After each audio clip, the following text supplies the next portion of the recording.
சொல்றாரு பாத்தீங்களா? காமராஜர் மண்ணுன்றாரு, எம்ஜிஆர் ஆட்சின்றாரு, அம்மையார் ஆளுமை என்றாரு. நம்ம அண்ணன் எடப்பாடியார் வீட்டுக்கு குடும்பமா போய் சமாதி கேட்டு கொம்புடு போட்ட கதை வரைக்கும் மட்டும்தான் சொல்றாரு. கட்டுமரம் கருணாநிதி பத்தி ஒண்ணுமே பேச மாட்டேன்றாரு. ஏன்னா கருணாநிதி பத்தி பேசுறதுக்கு ஒண்ணுமே இல்லை.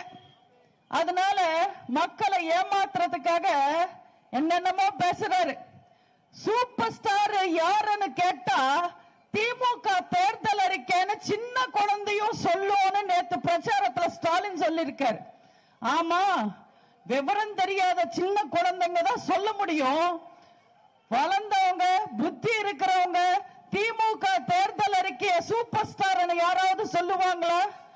அத ஒரு தேர்தல் அறிக்கைய கூட யாரும் பார்க்க மாட்டாங்க. இதுல ஸ்டாலின் சொல்றாரு, நான் ஒரு முறை சொன்னா 100 முறை சொன்ன மாதிரின்னு. அப்பா சாமி, இப்பயாவது ஒத்துக்கிட்டீங்க. நீ தேர்தலுக்கு வந்து ஒரே விஷயத்த 100 முறை சொல்லிக்கிட்டு இருப்பேன்னு.